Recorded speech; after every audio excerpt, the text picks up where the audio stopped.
continue avec les bactériophages. Et donc, oui, la synergie entre bactériophages et réponse immunitaire de Laurent Debardieu. Merci pour l'invitation. Donc, on va peut-être passer. Voilà, c'est ça. Donc, on a déjà beaucoup entendu parler des phages, donc je ne vais pas faire l'insulte de vous rappeler ce que sont les bactériophages, si ce n'est pour mentionner que ce sont des virus par définition. Et donc, nous, au laboratoire, on s'intéresse donc à ce positionnement translationnel entre la recherche au laboratoire sur la boîte de pétri et le phage qui tue les bactéries, et ça, c'est connu depuis une centaine d'années. Et puis, ce qui est nécessaire d'apporter au patient, qui est souvent dans une impasse thérapeutique à cause de l'antibiorésistance. Alors dans cette interface, il faut prendre en considération les trois acteurs majeurs. Les phages, bien évidemment, notre objet d'étude principal, les bactéries qui sont ciblées par ceux-ci, et puis le contexte infectieux chez l'animal. Donc au laboratoire, on a étudié essentiellement 2 sites infectieux, que ce soit le tube digestif ou le poumon. Aujourd'hui, je vais me concentrer sur le poumon. Donc, le modèle infectieux qu'on utilise, c'est un modèle d'infection pulmonaire à Pseudomonas aeruginosa.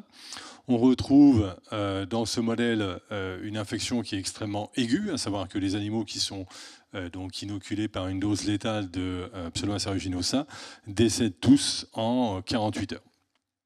Par contre, vous voyez tout de suite que les courbes en bleu illustrent les différents traitements qu'on a utilisés avec une dose qui est croissante. Et cette dose permet donc de déterminer que le traitement par les bactériophages permet d'obtenir la survie des animaux à partir du moment où on a une dose suffisante qui a été administrée aux animaux. Donc ici, on parle d'une instillation intranasale. Alors on va voir en quoi ça s'illustre à travers ces images qui sont obtenues par l'utilisation de bactéries qui sont bioluminescentes.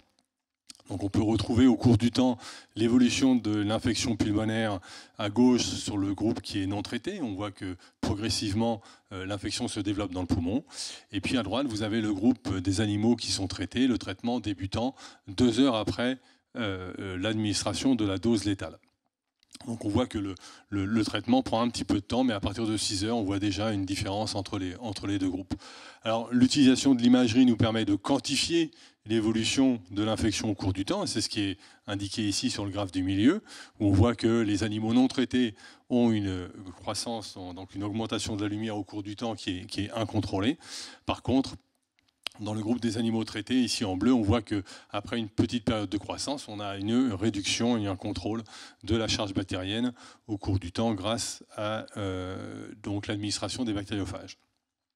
Alors l'administration des bactériophages est identique à celle des bactéries, on le fait par voie intranasale chez donc, la souris. L'autre avantage de la bioluminescence, c'est qu'on peut avoir accès à ce type de courbe d'étalonnage, de correspondance entre à un instant T l'animal sacrifié et le nombre de CFU qu'on retrouve dans l'organe par rapport à la lumière détectée. Et on peut, une fois qu'on a étudié cette courbe de corrélation, ne plus sacrifier d'animaux au temps intermédiaire et regarder à partir donc des images directement le devenir de chaque animal, ce qui permet d'une part économiser le nombre d'animaux et d'autre part d'avoir un rendez-vous et un suivi cinétique de chaque animal au cours du temps. Donc l'une des questions qu'on s'est posées ces dernières années sur je dirais la fonctionnalité de la thérapie, comme vous le voyez, c'est un peu une réponse on-off. Si je ne traite pas, les animaux meurent. Si je traite avec le phage, les animaux survivent. Donc c'est un peu presque une poudre de perlimpinpin, c'est magique, ça marche tellement bien. Voilà, ça paraissait un petit peu trop fonctionnel, trop efficace presque. Donc on s'est intéressé à pouvoir déterminer quelle pouvait être la part prenante du système immunitaire, puisque les animaux chez lesquels on a effectué ces expériences sont des animaux qui sont immunocompétents. Alors, comme tout animal immunocompétent, évidemment, il va y avoir une réponse contre ce pathogène. Alors, on va laisser de côté la partie adaptative de la réponse immunitaire et on va se focaliser sur la partie innate. Mais avant d'aller plus en détail sur la réponse innée, on s'est même posé la question de savoir si le système immunitaire était lui-même nécessaire à l'efficacité par les bactériophages. Alors pour ça, on a utilisé des souris qui sont mutées sur le gène MYT88, qui est un gène important dans la transmission de l'information de la présence d'un pathogène, que ce soit viral ou bactérien, aux cellules immunitaires pour qu'elles puissent déclencher une réponse adaptée. Donc si on bloque la transmission, en fait, les animaux sont aveugles, ne savent pas qu'il y a un pathogène. C'est un peu comme ça qu'on peut résumer un peu cette situation.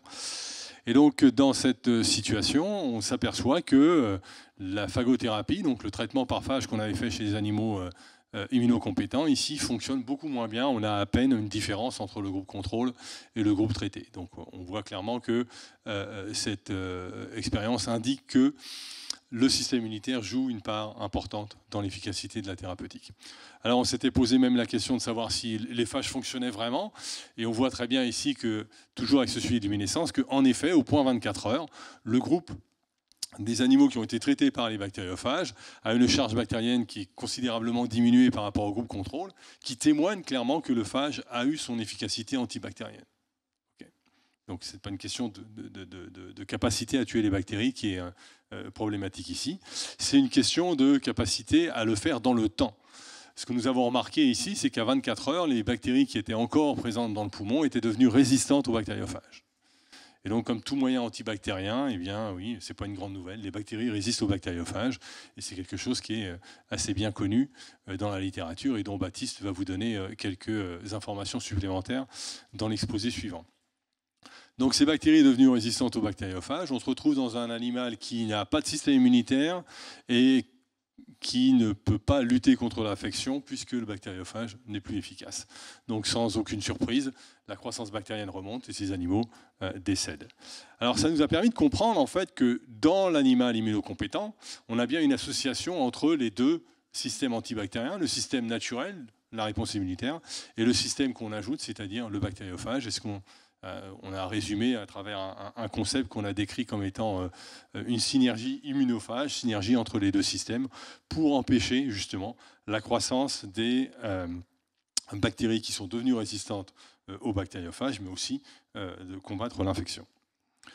Donc, dans ce travail, on a établi une collaboration avec nos collègues aux États-Unis, le professeur Joshua Weist, qui a établi donc des équations pour les différents partenaires et relations qui sont entre ces différents partenaires. Alors, on vient d'en parler. Le phage va infecter la bactérie, mais la bactérie peut résister contre le phage.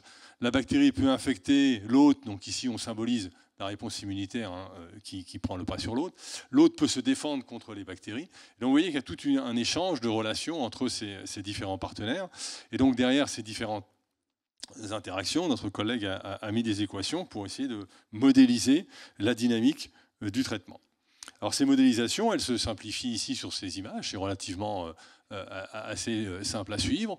On a les différentes populations de bactéries, de phages et de systèmes immunitaires. Alors la population de phages, elle est en bleu ici, et elle augmente au cours du temps puisqu'elle est capable de s'amplifier au détriment de la population bactérienne en orange, qui est donc sensible aux bactériophages, au point initial. Et puis vous voyez ici qu'en vert clair, vous avez la population de bactéries qui deviennent résistantes aux bactériophages au cours du temps, qui, elle, augmente de manière incontrôlée, puisque la ligne horizontale, qui est complètement plate, symbolise le fait que le système immunitaire n'est pas capable de répondre à ces infections. Ici, on modélise le résultat de l'infection chez des souris MID88.